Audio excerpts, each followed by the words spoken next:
அடமானத்தில் இருக்கும் தங்க நகையை மீட்டு மார்க்கெட் விலையில் உடனடியாக விற்க சிறந்த வழி பிரைம் கோல்ட் ஹப். தொடர்புக்கு 98455177. தங்கத்தை மட்டுமல்ல உங்கள் தன்னம்பிக்கையையும் மீட்டுத் தருகிறோம். ஹாலிடேஸ்னாலே அது நம்ம GT Holidays தான். GT Holidays, South India's #1 travel brand. You know you are special when you're with GT Holidays. உங்களுக்கு லவ் ப்ரொபோசல் வந்திருக்கா இல்லையா? ஆப்வியஸா வந்திருக்குங்க. இது காலையில் கூட பண்ணினேன். கல்யாணமே பண்ண மாட்டாங்களாம். சிங்கிளாவே இருக்க போறீங்க? No marriage. மொரட்டு சிங்கிள் தான். அவங்க வாயில இருந்து வரவே இல்லை சொல்லல ஆமா, அவர் சொல்றது மொரட்டு சிங்கிள் தான். கல்யாணம்ன்ற ஐடியால நம்பிக்கை இல்லை. Yes yeah. நான் மட்டும்தான் இருக்கேன். எஸ் சார், ராஜன் சார் உங்களை கூப்பிட்டு இந்த கிரேவி நான் செய்யறேன், இதை நீ பார்த்து கத்துக்கோ அப்படின்னு ஏன் சார் சொன்னாரு? அப்ப என்ன நடந்துச்சு அந்த ஷூட்டிங் ஸ்பாட்? அதில் வந்து அஜித் சார் ஃபஸ்ட்டு நாள் பார்த்த உடனே, சார் வணக்கம் சார் அப்படின்னு, ரோபோஜி எப்படி இருக்கீங்க? கூட எந்த அசிஸ்டன்ஸும் கிடையாது, எந்த பவுன்சர்ஸும் கிடையாது. அப்படிலாம் ஒரு ஆர்டிஸ்டை பார்க்கவே முடியாது. பவுன்சர்ஸை பார்த்து நிழலில் உட்காருங்க, என் பின்னாடி வர்றது 10 பேர். சாப்பிட்டு படுக்கும்போதும் டிவியில் காமிக்கும்போதும் அவங்க பிள்ளைங்க விளையாடுறது எல்லா வீடியோவும் என்கிட்ட காமிப்பார். எல்லாத்தையும் பார்த்து பாருங்க ரோபோஜி என் பொண்ணு என்ன செட்டப் பண்ணுற பாருங்க அப்படிலாம் கேட்பார். எப்போயுமே ஸ்போர்ட்ஸை மட்டும் நான் பார்ப்பார். நீங்கள் சொன்ன படத்தை நான் வந்து நடித்து காமிச்சே தீருவேன் அப்படின்ட்டு ஒரு 1/2 மணி நேரம் ஷூட்டிங்கை பிரேக் பண்ணி சிவா சார் அங்கே, இது யார் பார்த்த வேலை ரோபோண்ணே நீங்களா? இல்லை சார் கூப்பிடுங்க சார், ஷாட்டுக்கு வரமாட்டேங்கிறார் சார். அதை ஜெயிச்சுட்டு தான் ஷாட்டுக்கு போவார். ரீசெண்டாக ஒரு விஷயம் கேள்விப்பட்டேன் சார், ஜனநாயகம் படத்தில் நீங்கள் கேமரா ரோல்லாம் பண்ணிட்டீங்க அப்படிங்கிற மாதிரி. எந்த அளவுக்கு உண்மை சார்? சொல்லுங்க. இது என்னடா புது பொருளையா? சீக்கிரமாகவே விஜய் சார் கூட நடிக்கணும், அது ரொம்ப லாஸ்ட் மூவி. ஏன்னா அவருக்கே தெரியும் நீ நடிக்கணும்னு சொல்லிட்டு இல்லை. நீங்க என்ன ஷூட்டிங் ஸ்பாட்ல பார்த்துருப்பீங்கல்ல, அப்பயும் இப்பயும் இருக்கிற டிஃப்ரெண்ட் ஷேட்? இல்லை இப்போ வேறு மாதிரி இருக்கார்.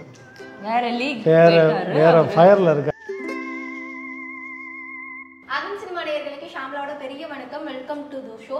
இன்னைக்கு நம்ம கூட வந்து ஒரு சூப்பரான டீம் இருக்காங்க. சொட்ட சொட்ட நனையுது படத்தோட டீம் தான் இருக்கிறாங்க. நம்ம எல்லாருமே வந்து படங்களை நிறைய விதமா பார்த்துருப்போம். இந்த மாதிரியும் ஒரு காமெடி ஜானர் இருக்கு. எல்லாருக்கும் தேவைப்படக்கூடிய ஒரு விதமா இந்த படம் அமைய போகுது அப்படின்ற அளவுக்கு ஒரு நல்ல ஸ்டோரி வச்சுட்டு இன்னைக்கு ஒரு படத்தோட டீம் நம்ம கூட இருக்கிறாங்க. அவங்க கிட்ட படத்தை பத்தி நிறைய விஷயங்களை டிஸ்கஸ் பண்ண போறோம். வணக்கம். வணக்கம். எப்படி இருக்கீங்க? நன்றாக இருக்கு. அப்படியே இருக்குமா? அப்படியே இருக்கீங்களா சார்? அதான் உங்களை பார்த்தாலே ஒரு தனி வைப் கிரியேட் ஆயிடுது சார். அம்மா எப்போ போனாலுமே வைப்பு இல்லைன்னா வைப்பு. வைபோக வைப்பு தான். மைக்கு மட்டும் வச்சு பேசலாம். Okay, done. கண்டிப்பா படத்தை ட்ரைலர் பார்த்தது வந்து எனக்கு நிறைய விஷயங்கள் பிடிச்சிருந்தது சார். இப்ப நிறைய படங்கள் கமர்ஷியலா வருது. நான் காமெடி இந்த மாதிரி சோஷியல் மெசேஜ்ல ஒரு படம் வந்ததுன்னா அந்த படத்துக்கு ஒரு பெரிய இம்பார்ட்டன்ட் தரமாட்டாங்களோன்ற ஒரு ஃபீல் எனக்கு ஒரு சில படங்களுக்கு இருக்கு. அந்த மாதிரி இந்த படம் வந்து கண்டிப்பா ஒரு சோஷியல் மெசேஜோட வருது. ஒரு படத்துல நடிக்கிறோம் அப்படின்னா நம்ம அதோடைய அப்பியரன்ஸ் கண்டிப்பா முக்கியம். யாருமே வந்து அதை சாக்ரிஃபைஸ் பண்ணிட்டு பண்ணுவாங்கன்னு கேட்டால் நானா பண்ண மாட்டேன். ஸோ நீங்க இவ்வளோ இன்ட்ரோ கீழே இறங்கி ஒரு படம் நம்ம பண்ணணும் அப்படின்னு பண்ணியிருக்கீங்க இல்லையா? ஸோ விஷயம் எங்க இருந்து விஷயம் இங்கேருந்ததோட நான் நடிகனா நான் ப்ரூவ் பண்ணணும், நம்மளுக்கு அந்த ஸ்பேஸ் கிடைக்கணும் அப்படின்றதுக்காக தான் நம்ம ஓடுறோம். இப்போ நான் இதுக்கு முன்னாடி படங்கள் பண்ணியிருந்தாலும் நான் அதை இத்தனை படங்கள் பண்ணியிருக்குன்னு சொல்லக்கூடாது. நான் வந்து அது தெரியணும், மக்களுக்கு தெரியணும். அப்படின்ற போது அந்த இடத்துல இந்த கதை நான் கேட்கும் போதே எனக்கு வந்து ஓகே, இதில் உனக்கு உண்டான ஸ்பேஸ், உனக்கு உண்டான ஒரு அங்கீகாரம் நல்லா இருக்குது. இது நீ கேரக்டராக என்ன வேணாலும் பண்ணாலும் ஓகே. ஏன்னா நீ ஜெயிச்சுட்டு அப்புறமா நம்ம யோசிக்கிறது வேறு. நம்ம இப்போ தான் ஓடிட்டு இருக்க குதிரை தான். அந்த நேரத்தில் நம்மளுக்கு இந்த மாதிரி ஒரு நடிக்கிற ஆப்பர்ச்சுனிட்டி, அதுவும் படம் ஃபுல்லாக நீ அந்த ஸ்பேஸ் கிடைக்கிது அப்படின்னா நீ ப்ரூவ் பண்ணு, நடிகனா ப்ரூவ் பண்ணு. அதில் ஜெயிச்சுட்டு அப்புறமா நீ வந்து அடுத்தது யோசிக்கலாம் அப்படின்றது தான் என்னோட தாட். ஸோ சொல்லும் போதே நான் வந்து ஃபர்ஸ்ட் ஆல் ஆக்சுவலாக பால்டா உண்மையாகவே சொட்ட போட்டுடலான்ற பிளானில் தான் நாங்கள் இருந்தோம். ஃபுல்லாகவே ஷேவ் பண்ணிடலாம், இந்த இடத்துல மட்டும் ஷேவ் பண்ணிடலாம் அப்படின்ற பிளானில் தான் இருந்தது. பட் அதுக்கப்புறமா என்னென்னா எங்களுக்கு சீக்வன்ஸ் வந்து என்னென்னா மார்னிங் பால்டா நடிப்பேன், ஈவினிங் வித் ஹேரோட நடிப்பேன். அந்த மாதிரி ஒரு 8 days இருந்துச்சு. ஸோ அந்த மாதிரி நாங்கள் ஷேவ் பண்ணிட்டோம் அப்படின்னா 1 year ஆயிடும் எங்களுக்கு ப்ராஜெக்ட் முடிக்கவே. ஸோ அது டைம் டேக்கிங் ப்ராசஸ். அதனால் நம்ம வந்து ப்ராஸ்தட்டிக் மேக்கப் போயிடலாம் அப்படின்றதுனால அது we took a call. But அதுவும் அந்த கேரக்டருக்கு செட் ஆச்சுமான்னு நாங்கள் முன்னாடி ஒரு நாள் ட்ரையல் பண்ணி செட் ஆகுமான்னு ட்ரையல் ஷூட் பண்ண அப்புறமா தான் we were satisfied. ஓகே சூப்பர்பாக இருக்குது, தப்பாக தெரியல, இது வந்து மேக்கப்பாக தெரியல அப்படின்ற ஒரு ஃபீல் வந்து. ஸோ ஓகே நம்ம தைரியமாக இறங்கி அடிக்கலாம் அப்படின்னு சொல்லிட்டு தான் இந்த கேரக்டருக்குள்ளேயே உள்ளே வந்தது. இந்த மாதிரி மேக்கப் பண்றோம்னா நிறைய ஸ்ட்ரகிள்ஸ் இருக்கும் சார். 1 hour 2 hour அதுக்குன்னு ஸ்பெண்ட் பண்ணணும். நம்மளோட மண்டையை வந்து எங்கேயும் நகுத்தலாம் முடியாது, நிறைய பேர் சொல்லி கேள்விப்பட்டிருக்கேன். உங்களுக்கு அந்த மேக்கப்லாம் பண்ணும்போது எவ்வளோ நேரம் ஆச்சு, அதுல ஏதாவது ஸ்ட்ரகிள்ஸ் இருக்கும்ல சார்? இல்லை, ஃபர்ஸ்ட் டைம் மேக்கப் பண்ணும்போது எனக்கு 3 hours 23 minutes ஆச்சு எனக்கு டோட்டலாக. எனக்கு உட்காந்துக்கிட்டே இருக்கணும், 3 மணி நேரம் 23 நிமிஷம் உட்காந்துக்கிட்டே இருக்கணும். ஸோ அது எனக்கு ஃபஸ்ட் டைம் கஷ்டமாக தான் இருந்துச்சு. அதுக்கப்புறம் என்னென்னா 3 hours ஒன்ஸ் அது ஸ்வெட்டாக ஆரம்பிச்சிடும். 3 hours மேலேயே அது உள்ள ஸ்வெட்டிங் வர ஆரம்பிச்சிடும். ஸ்வெட் ஆகிடுச்சுனாலே தலைவலிக்க ஆரம்பிச்சிடும். ஸோ அந்த ஒரு இஷ்யூ வந்து, பட் அது என்னென்னா நம்ம வந்துட்டோம், நம்ம ப்ரூவ் பண்ணணும் அப்படின்றதுக்காக அந்த சாக்ரிஃபைஸ் ஒரு விஷயத்தை இழந்தால் தான் இன்னொரு விஷயம் கிடைக்கும்ன்றதுக்கு நம்ம அதை சாக்ரிஃபைஸ் பண்ணணுன்றதுல முடிவு பண்ணிட்டேன். இப்போ பரவாயில்ல, ஃபஸ்ட் டே மட்டும் தான் கஷ்டமாக இருந்துச்சு, அந்த கஷ்டமே அடுத்தது அப்படியே பழகிடுச்சு எனக்கு. ஸோ அப்படியே ஓடிடுச்சு படம் ஃபுல்லாகவே. உங்ககிட்ட ஒரு விஷயம் கேட்கணுன்னே நிறைய பசங்க அனுப்பிச்சு விட்டாங்க. உங்களுக்கு லவ் ப்ரப்போசல் வந்திருக்கா இல்லையா? ஆப்வியஸா வந்திருக்குங்க. இது காலையில கூட பண்ணனேன். இது கண்டென்ட்ல இல்லையே. போன வாட்டி வந்து நம்ம கூட நீங்க ஜிம் வீடியோ பண்ணியிருந்தீங்க. அதுக்கப்புறம் நிறைய எங்களோட எடிட்டர்ஸ்லாம் வந்து மேமுக்கு லவ் ப்ரப்போசல் வந்திருக்குமா வந்திருக்காதா அப்படின்ட்டு. ஆனா அவங்களுடைய இது என்னன்னா கல்யாணமே பண்ண மாட்டாங்களாம். சிங்கிளாவே இருக்க போறீங்களா? No marriage. மொரட்டு சிங்கிள் தான். அவங்க வாயில இருந்து வரவே இல்ல சொல்லல. ஆமா, அவர் சொல்றத மொரட்டு சிங்கிள் தான். கல்யாணம்ன்ற ஐடியால நம்பிக்கை இல்ல. Yes yeah. நான் மட்டும்தான் இருக்கேன். இல்ல அவளை சப்போர்ட் பண்றதுன்னு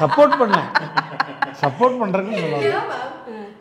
அதுல நம்பிக்கை இல்லை. அது வெறும் ஒரு பீஸ் ஆஃப் பேப்பர் வந்து ஒரு ரிலேஷன்ஷிப்பை தீர்மானிக்கும்ன்ற அந்த ஐடியாலஜி எனக்கு செட் ஆகாதுன்னு தோணுது. அண்ட் போற காலகட்டத்தில் I don't think that's a good idea. So இந்த கொஸ்டின் ஏன்னா நீங்க எப்பயுமே ஜிம்ல தான் இருக்கீங்க. 24/7 நிறைய ரெஸ்ட்ரிக்ஷன் எல்லாம் சொல்றீங்க. இதை சாப்பிடணும், அதை சாப்பிடக்கூடாது. அதுவும் 75% 80% டயட்ன்றீங்க. இப்படிலாம் இருந்தா ரொம்ப ரகடான அக்காவா இருக்காங்களே அப்படின்னு யாரும் கிட்ட வராம இருப்பாங்களோ அப்படின்னு ஒரு சின்ன கன்ஃபியூஷன் அதுவும் இருக்கு. அதை தாண்டி வரவங்களும் இருக்காங்க. பட் அப்ரோச் பண்ண கொஞ்சம் பயப்படுவாங்கன்னு நான் நினைக்கிறேன். ஒரு சாதாரண பொண்ணை விட என்னை அப்ரோச் பண்ண இன்னும் கொஞ்சம் ஒரு தயக்கம் இருக்கும். உருவம், ஹைட். உனக்கா ஒரு டிசிஷன் வரும்போது உனக்கு தம்பிள்ஸ் பிடிக்கும்டா, ஒரு தம்பிள்ஸ் தான் நான் இருப்பேன்டா. அப்படி இதையும் கடந்து வந்து ஒரு சில பேர் ப்ரப்போஸ் பண்ணியிருப்பாங்களா? என்ன வேர்ட் சொல்லி உங்களை இம்ப்ரெஸ் பண்ணியிருக்காங்க? இம்ப்ரெஸ்லாம் பண்ணது இல்ல. ஓகே. வர்ஷினி அக்கா அக்காவா? அக்கான்னு யாராவது ப்ரப்போஸ் பண்ணுவாங்களா? அக்கான்னு ப்ரப்போஸ் பண்ணாது அக்காவா இடாது, எப்படி ஒய்ஃப் ஆகும்? இப்போ பண்றாங்க. ஆனா சொல்றது கரெக்ட். அக்கா பாப்பா தம்பி பாப்பா முதல்ல இல்லப்பா முதல்ல அக்கான்ட்டு வர்றான், அப்புறம் பக்காவா தூக்கிட்டு போறான். அப்புறம் that's a plan. சொல்லல. சரி நீங்க பேசுங்க. இல்ல அதனால உனக்கு கேள்விக்கு பதிலே சொல்லல. இல்லடா உனக்கு சொன்னே இல்ல. இப்படில லவ் போஷன் உனக்குன்னு எப்ப இல்ல இல்லாத உன்னை வர வச்சிட்டு இருக்கீங்க. இல்லடா அவன் சொன்னது இவங்களுக்குன்னு எப்ப அந்த மைண்ட் தாட் வருமோ அப்பதான் பண்ணுவேன்ற ஒரு ஐடியால இருக்காங்க. இந்த ஐடியாலஜியை பிரேக் பண்ணி யாரோ ஒருத்தங்க என் வாழ்க்கையில வந்தா அப்ப நான் வந்து கேட்டுக்கோங்க பாய்ஸ். நீங்க தயாரா? இல்ல மாமா சப்போர்ட்டா இருப்பேன், ஒரு தம்பிளா இருப்பேன், ஒரு ஹம்பிளா இருப்பேன். ஷூட்டிங் ஸ்பாட்ல இந்த மாதிரி தான் ஒரு மாதிரி ஜாலியா போகும். ஆமா, இந்த இப்போ வந்து 4 பேர் தான் இருக்கும் ஷூட்டிங் ஸ்பாட்ல. மொத்த டீமும் எல்லா கேபிஐ ஆர்டிஸ்ட் பயங்கர கலகல ஜாலியா இருக்கும். இந்த மாதிரி தான் ஃபன்.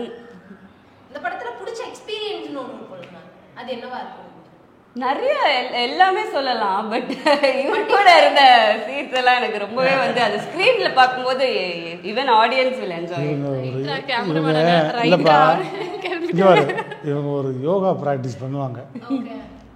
அந்த யோகா ப்ராக்டிஸ்க்கு நான் ஒரு அவங்கள வர்ணிக்கிற ஒரு டைலாக் இருக்கு. நான் வர்ணிக்கிறது யோகா ப்ராக்டிஸ் படத்துல அதை நீங்க ஸ்கிரீன்ல பாத்தீங்கன்னா என்ஜாய் பண்ணுவீங்க. ஆமா, சூப்பரா இருக்கும். சீக்வென்ஸ் சூப்பரா இருக்கும். செம ஃபன்னா இருக்கும். அது அப்புறம் அந்த கிளைமாக்ஸ் போர்ஷன்ஸ் அதெல்லாம். பிரியாணி ரெசிபி ஏதோ இருக்காமே, தலை சொல்லி கொடுத்த பிரியாணி தலை சிக்கன். ஆமா. அந்த கிரேவி கோஸ் சொல்லிட்டீங்கன்னா நிறைய ஆடியன்ஸ் சிக்கன் ரசிகர்கள் இருக்காங்க. அவங்களுக்காக. இல்லைம்மா, அது சொன்னால் புரியாது, சமைச்சு காட்டினா தான் புரியும். சரி, அப்போ ஒரு நாள் ஹோம் டூர் வந்துடும். ஆமாம், ஹோம் டூர் வாங்க. அப்போ வந்து என்னென்ன பண்ணணும், ஏது பண்ணணும், இப்போ என்ன மாதிரி அதுக்கான அந்த இன்க்ரீடியன்ஸு அந்த இன்க்ரீடியன்ஸ் என்னன்றதை நான் சொல்கிறேன். சும்மா நானும் இல்லைங்க, நானும் குக்கெலாம் தெரியும், எங்களுக்கும் இன்க்ரீடியன்ஸ் ஃபுல்லாக எங்களுக்கு தெரியும். ஆமாம், டாப்பு டூப்பு குக்கில் இன்க்ரீடியன்ஸ் ஃபுல்லாக பழகிட்டேன். அப்போ என்ன நடந்தது சார்? ஏன் சார் அஜித் சார் உங்களை கூப்பிட்டு இந்த கிரேவி நான் செய்கிறேன், இதை நீ பார்த்து கற்றுக்கோ அப்படின்னு ஏன் சார் சொன்னார்? அப்போ என்ன நடந்துச்சு அந்த ஷூட்டிங் ஸ்பாட்? இல்லை, நான் யாரோட போனாலும் ஈஸியாக மிங்கிள் ஆயிடுவேன். அதில் வந்து அஜித் சாரை ஃபஸ்ட்டு நாள் பார்த்த உடனே, சார் வணக்கம் சார் அப்படின்னு, ரோபோஜி எப்படி இருக்கீங்க, நல்லா இருக்கீங்களா, பாப்பா எப்படி இருக்காங்க, ஒய்ஃப் எப்படி இருக்காங்க, எல்லாம் ஹாப்பி தானே அப்படின்னு அப்படி தோளில் கை போட்டார்ல, அங்கேயே நான் உடஞ்சிட்டேன். எனக்கு மெயின் நாக்கு வந்து உள்நாக்கு மாதிரி ஆயிடுச்சு. மெயின் நாக்கு உள்நாக்கு ஆயிடுச்சு, வார்த்தை வரல. எப்படி ஆண்டவர் கமல் சாரை பார்க்கும்போது எனக்கு மெயின் நாக்கு உள்நாக்காச்சோ அந்த மாதிரி அஜித் சார். அதுக்கப்புறம் சேரை அவரே எடுத்து கொண்டாந்து போடுறாரு, அவரே உட்கார்றாரு. கூட எந்த அசிஸ்டன்ஸும் கிடையாது, எந்த பவுன்சர்ஸும் கிடையாது. அப்படிலாம் ஒரு ஆர்டிஸ்ட்டை பார்க்கவே முடியாது. பவுன்சர்ஸை பார்த்து நிழலில் உட்காருங்க, என் பின்னாடி வர்றது 10 பேர், பின்னாடி 10 பேர் போகிறது, உங்களுக்கு சாப்பாடு எப்படி ஏதாவது குறைனா உடனே என்கிட்ட சொல்லுங்கள். உங்ககிட்ட சொல்கிறாரு பவுன்சர்ஸ்கிட்ட, அஜித் சார் உங்களுக்கு ஏதாவது நிழலில் உட்காருங்க, உங்களுக்கு சேர் போடுங்க, எனக்கு ஏதாவது ட்ரபுள் அப்படின்னா மட்டும்தான் நீங்கள் வரணும். இங்கே இருக்க எல்லாருமே என் ஃபேமிலி தான். ஏன்னா 1000 பேர் ஜூனியர் ஆர்டிஸ்ட்டு, இது எல்லாம் என் ஃபேமிலி. இது வந்து அவங்கள்ட்ட நான் பேசும்போது வைக்கும்போது வந்து தள்ளுங்க வைங்க, கிட்ட வரவே கூடாது, எல்லாம் என் ஃபேமிலி. எனக்கு வந்து ஷூட்டிங்கில் ஏதாவது ட்ரபுள் இருந்தால் எனக்கு சேவ் பண்ணால் நீங்கள் வரணும், அதுக்கு இடையில் நீங்கள் வரவே கூடாது. ஒரே ஒரு அசிஸ்டண்ட் கூட மட்டும் இருப்பார், அவர் எங்கேயோ தூரத்தில் இருப்பார். அவரே சில இடத்துக்கு போடுவார், அப்படின்னு போவார். கேரவன் ஏறும்போது எங்கே ரோபோஜியை காணோம், வாங்க ரோபோஜின்னு பாரு. ஐயோ, இந்த மனுஷன் என்னை இப்படி கூப்பிட்டுட்டே இருக்காரு அப்படின்ட்டு எனக்கு சங்கோச்சமாக இருக்கும். சாப்பிட்டு படுக்கும்போதும் டிவியில் காமிக்கும்போதும் அவங்க பிள்ளைங்க விளையாடுறது எல்லா வீடியோவும் என்கிட்ட காமிப்பார். எல்லாத்தையும் பார்த்து பாருங்கள் ரோபோஜி, என் பொண்ணு என்ன செட்டப் பண்ணுற பாருங்கள் அப்படிலாம் கேட்பார். எப்போயுமே ஸ்போர்ட்ஸை மட்டும் தான் பார்ப்பார், வேறு எந்த சேனலும் அவருடைய கேரவனில் ஓடாது. பைக்கு, காரு, இந்த ஸ்போர்ட்ஸ் சம்மந்தப்பட்ட விஷயம் மட்டும்தான். அப்படிப்பட்ட ஒரு மனுஷன். ஸோ எப்போ பார்த்தாலும் மதியம் நான் சாப்பிட்டு நிம்மதியாக கொஞ்சம் ஒரு ரெஸ்ட் எடுக்கலாம் பார்த்தா, இந்த டம்சர் அடிச்சு விளாடணும், ரோபோஜியை கூப்பிட்டுங்களேன் அப்படிம்பார். நயன்தாரா மேடம் அதுக்கு மேலே ரோபோவை கூப்பிட்டா தாங்க களை கட்டும். ஏங்க என்னை கூப்பிட்றாங்க, ஏங்க சாப்பிட்டு பேசாமல் கொஞ்சம் நேரம் தலை படுக்க வேண்டியதானாங்க. இல்லைங்க உங்களை கூப்பிட்றாங்க. ஐயோ, நான் என்ன பண்ணுவேன், என்னை கூப்பிட்றாரு தலை அப்படின்ட்டு சிவா சார் ஷார்ட் வச்சுக்கிட்டு இருப்பாருங்க. இங்கே டம்சர் ஆட்சி விளாண்டுக்கிட்டு இருப்போம். அந்த டம்சர் ஆட்சியில் அவர் ஜெயிக்கிற வரையும் விடவே மாட்டார். அதுதான் ஒரு மனுஷன்ட்ட நான் பார்த்துருக்கேன். இருங்க சிவாஜி, ஒரு நிமிஷம், இதை நான் ஜெயிச்சுட்டு தான் வருவேன். நான் வேறு வித்தியாசமான படத்தெல்லாம் சொல்லி விட்டுருவேன். அப்புறம் காலையிலாம் விழுந்த தலை, இதை விட்டுருங்க தலை, நான் வேறு படம் வேணான்னு சொல்கிறேன். அதை எப்படி நீங்கள் சொல்லலாம், நீங்கள் சொன்ன படத்தை நான் வந்து நடித்து காமிச்சே தேருவேன் அப்படின்ட்டு ஒரு 1/2 மணி நேரம் ஷூட்டிங்கை பிரேக் பண்ணி சிவா சார் அங்கேருந்து, இது யார் பார்த்த வேலை ரொம்பண்ணே நீங்களா? ஐயோ இல்லை சார், கூப்பிடுங்க சார், ஷாட்டுக்கு வரமாட்டேங்கிறாரு சார். அதை ஜெயிச்சுட்டு தான் ஷாட்டுக்கு போவார். ஸோ ஒரு விஷயத்தை எடுத்தால் எதுனாலும் ஓகே, அதில் ஜெயிச்சுட்டு தான் போகணுன்றதுல அஜித் சார். இதில் ட்ரைலரில் கூட பார்த்தேன் சார், தலை அப்படின்ட்டு அந்த வார்த்தை, ஐ மீன் தலையை வச்சு தில்லுமுல்ல அந்த மாதிரி. ஸோ அது வந்துட்டு லாஸ்ட் மினிட் ஆட் பண்ண டைலாக். ஏன்னா பிபி சார் தான் வந்து இதை பண்ணுறாருன்னு சொன்ன உடனே அது அந்த அவர் மங்காத்தா ஒரு பிளாக் பஸ்டர் கொடுத்துருக்காருல்ல, ஸோ அதனால் அந்த டைலாக் வந்து ஆட் பண்ணாங்க. மீட் பண்ணி பார்த்துருந்தீங்கன்னு நினைக்கிறேன். இல்லை, நான் தான் ஆக்சுவலாக பிபி சார் வந்து கூட்டிகிட்டு வந்து for the voice over. Is a very good friend of mine. I'm very thankful இது பண்ணி கொடுத்ததுக்கு. என்றைக்குமே ஐம் கிரேட்ஃபுல் டு ஹிம். சில நடிகர்கள்லாம் நான் எப்பயுமே வந்து ஒவ்வொரு நாளும் நன்றி சொல்லிக்கிட்டே இருப்பேன். நான் சாப்பிடும்போது ஒவ்வொரு நாளும் சாப்பிடும்போது சில நடிகர்களுக்கு நன்றி சொல்லிக்கிட்டே இருப்பேன். அவங்கள தெய்வமாக நான் பார்க்குறேன். அது வந்து நான் எப்பயுமே என்னுடைய ஆண்டவர் கமல் சார். அந்த மனசு தான் சார் கடவுள். அதை தாண்டி தனுஷ் சார். தனுஷ் சாரை நினச்சிக்கிட்டு தான் ஒவ்வொரு நாளும் நன்றி சார். இன்னைக்கு இந்த உணவு அவரை வந்து அப்பேற்பட்ட மனுஷன். என்னை வந்து குழந்தை மாதிரி தான் ட்ரீட் பண்ணுவார்.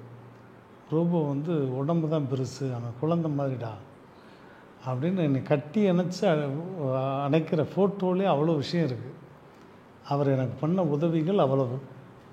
இன்றைக்கி என் வீட்டில் நிம்மதியாக உட்காந்து சாப்பிட்றதுக்கு காரணம் தனுஷ் சார் தான். ஸோ அந்த மனுஷனை லைஃப் லாங் மறக்கவே மாட்டேன். படத்தை பற்றி நிறைய விஷயங்கள் பேசிட்டோம். நீங்கள் எல்லாமே ரொம்ப நல்லா ஆக்ட் பண்ணுவீங்கன்னு எனக்கு தெரியும். ஆனால் இப்போ என்னன்னா உங்கள் ஆக்டிங்க்கு ஒரு டெஸ்ட்டு. அம்மா ஆக்டிங் டெஸ்டா போமா அப்படின்னு நம்ம இருக்கக்கூடாது. வாங்க ரோபோ போகலாம் வெளில. என்ன 6 மணிக்கு மேலே மேடம் என்னதுன்னா வந்து நான் ஒரு சீட்டில் ஒரு பேர் இருக்கும், ஒரு படத்தோட பேர். ஒருத்தவங்க வந்து டம்சராஜ்னு இவங்க சொன்னாங்க. இப்போ நிஜமாவே எங்களை விளையாட வைக்கிறீங்களா? நடிச்சு காட்டணும், அவங்க சொல்லணும். டம்சராஜ் தானே. 4 பேரும் நடிச்சுக்காம இதை ஏகே சாருக்கு டெடிகேட் பண்ணுறேன்னு சொல்லுங்க. ஆமாம், உண்மையிலே இது ஏகே சாருக்கு நான் டெடிகேட் பண்ணுறேன். தலை உங்களுக்கு டெடிகேட் பண்ணுறேன் ஏகே சார். ஓகே பார்க்கக்கூடாது. அந்த மாதிரிலாம் பண்ணவே மாட்டேன். தெரிஞ்ச படமாக வரணுமே. தமிழ்லேயே எழுதியிருப்பேன், இங்கிலீஷ்ல தெரிஞ்ச படம்னா கூலிம்ப ஆச்சரிய சொல்லிட்டா அப்புறம் என்னதான் பண்ணுறது? சும்மா சொன்ன இல்லை. நீங்கள் வச்சுக்கோங்க. இங்கே பாரு, ஃபஸ்ட்டு நான் சொல்கிறேன், எந்த நடிகர்ன்றதை கன்வே பண்ணிடு. பழைய படமா புது படமா அதை கன்வே பண்ணிவிடு. கூட காப்புலேஷன் யாருன்றதை கன்வே பண்ணிவிடு. அதுக்கப்புறம் நான் முடிச்சிடறேன். அங்கே தான் இங்கே உட்காருமா? ஓகே ஓகே ஸ்டார்ட் பண்ணலாமா? 3 புது படம் ரஜினி கூலி. இருங்க, இல்லை நான் சொல்லிகிட்டே இருப்பேன். நீ சொல்லிட்டே இருந்தா ஈஸியாக கண்டுபிடிச்சிருவீங்க. இல்லை நான் ஆன்சர் சொல்லிகிட்டே இருப்பேன், நீ அதுக்கான கொஸ்டின்ஸ் கேட்டுக்கிட்டே இருக்கணும். அதுதான் டம்சராட்டு. கொஸ்டின்ஸ் கேட்கணுமா? நான் ஆன்சர் பண்ணிக்கிட்டே இருப்பேன்ப்பா, நீ வந்து கொஸ்டின்ஸ் வந்து போட்டுக்கிட்டே இருக்கணும். இப்போ ரஜினி புது படம் நீங்க பேசக்கூடாது. நீ பேசாம ஆக்ஷன் தான் பண்ணணும். ஆமா சார். ஓகே, ரஜினி கண்டுபிடிச்சாரு. ரஜினி புது படம். அடுத்து கூட ஹீரோயின் யாரு? அடுத்து கூட ஹீரோயின் வில்லன் யாரு? டைரக்டர் யாரு? ரொம்ப பழைய இல்ல, ரொம்ப அந்த 2 இயர்ஸ்க்குள்ள வந்த படமா? ஜெயிலரா? ஓகே, ஸ்கோப் இல்லாம கொடுத்துருக்கீங்க. நீங்க பார்த்தோம் 3 பேர் கண்டுபிடிக்கணும். புது படமா தலைப்படமா? கமல் சார் படம். அது தலை. குழந்தை விஸ்வாசம். நீங்க நடிச்ச படமே வந்திருக்கு உங்களுக்கு. வேற படம் வச்சிருந்தேன், அது எப்படி இந்த படம் வந்துருச்சு சார்? இதுதான் இந்த லீடு தான். ஓகே,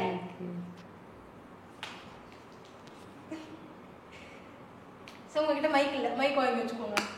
அவர் இல்ல, அவர் ஆக்டிங் பண்ண போறாரு. ரஜினி, கமலா, விஜய், புது படம். ஹீரோ ரஜினி, கமல், விஜய், அஜித், சிம்பு. டக் லைஃப். ஏன் அந்த கமல் சார் நம்ம மண்டையாட்ல? எனக்கு புரியல. அறுத்துருவேன் நீங்களே. இந்த படம் நிறைய பேருக்கு பிடிச்சிருக்கு. ஆனா ஒரு இன்சிடென்ட் ரிவ்யூ வந்துச்சுல்ல, உங்களுக்கு கமல் சார் தான் ரொம்ப பிடிக்கும். அதுல நீங்க ரிவ்யூ சொல்லுங்க. இப்போ நீங்க ரிவ்யூ சொல்லுங்க சார். உண்மையிலே இந்த மாதிரி ஒரு மிகப்பெரிய ப்ராஜெக்டை தயவு செய்து தப்பாக யாரும் வந்து சொல்லவே கூடாது. அது எத்தனை பேருடைய உழைப்பு இருக்குது, அது முக்கியம். டே நைட்டு மணிரத்னம் சார், அவ்வளோ பெரிய producer Kamal sir, Simbu sir. Mani Ratnam சார்னால் காலையில் 4 மணிக்கு ஷாட் வைக்கிறவர். 4 மணிக்கு 500 பேர் அங்கே ஸ்பாட்டில் இருக்கணும். அப்போ எத்தனை மணிக்கு போய் தூங்குவான், எத்தனை மணிக்கு எந்திரிப்பான், ஸ்கிரிப்ட் எத்தனை பேர், assistant director, associate director, writer, cameraman, இவ்வளோ பேருடைய உழைப்பை ஒரு செகண்டில் வந்து ஐய என்ன படம் அப்படின்னு போடுறவெல்லாம் அவனையெல்லாம் பார்த்தா நம்ம தான் கழுவி ஊற்றணும். அந்த மாதிரி ஏதாவது ஒரு கமெண்ட்டை பார்த்து எனக்கு ரொம்ப ஹைப்பர் டென்ஷன் ஆயிடுச்சு அப்படின்னு என்ன சொல்லுவீங்க சார்? அது நமக்கு அது டைப் பண்ணவோ இதெல்லாம் தெரியாது. அதை பார்த்து நான் கேர்லெஸ்ஸாக விட்டுருவேன். அவனை நம்ம சொன்னோம்னா அவன் பெரிய ஆள் ஆகிடுவான். அதனால் அது சீப்போ நாயே அப்படின்னு விட்டுறது.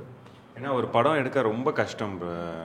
இவ்வளோ அதோட ஸ்டார்டிங்லேருந்து எண்ட் ப்ராசஸ் ரொம்ப கஷ்டம். ஆனால் படம் நல்லா இல்லைன்னா அது என்னென்னா நம்ம காமன் ஆடியன்ஸ் எப்படி ஓகேங்க அப்படியே அது நார்மலாக சொல்லிட்டு போகலாம். அதை வந்து ரொம்ப டீக்ரேட் பண்ணி அது இப்படி அது அப்படின்னு ஒரு மாதிரி கெட்ட வார்த்தை போட்டோ இல்லை அதை ரொம்ப அதை கழுவி பேசுகிறதோ அது ரொம்ப தப்பு.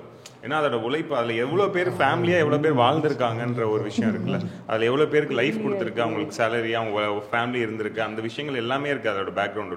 அதனால் நல்லா இல்லைனா கூட ஓகேவா இருந்துச்சுங்க, ஓகே ஒன் டைம் வாட்சபிள், இல்லை ஓகே பரவாயில்ல இப்படி சொல்லிட்டு போகலாம். அதை ரொம்ப டிகிரேட் பண்ணுறது தப்பான விஷயம். அது ஆடியன்ஸ்க்கு புரியணும். அதோட எப்படி அதோட மேக்கிங் ப்ராசஸ்ன்றது தெரிஞ்சால் தான் ஆடியன்ஸ் அதை கன்வே ஆகும். இப்போ நாங்கள் 3 பேரும் ஈகலி வெயிட் பண்ணுறது. போயிருங்க. எனக்கு 2 படம் மைண்டில் இருக்கு ஆல்ரெடி.